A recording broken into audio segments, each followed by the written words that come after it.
Hey, what's going on, Kick family, and welcome back as we conclude our Surf Safe training. Today we will discuss glove usage. Gloves should be used when handling ready-to-eat food. The exceptions include when washing produce or when handling ready-to-eat ingredients for a dish that will be cooked to the correct internal temperature. Gloves must never be used in place of hand washing.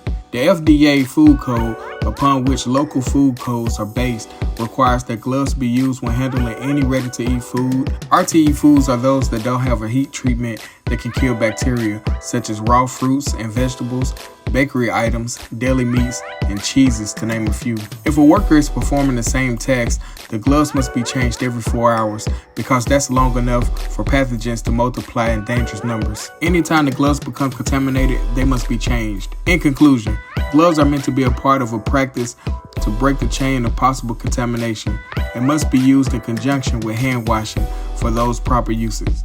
Proper uses of gloves include always washing your hands before putting gloves on. Also, gloves need to be changed every time you wash your hands. I want to thank you guys for checking this video out. I'll catch you next week.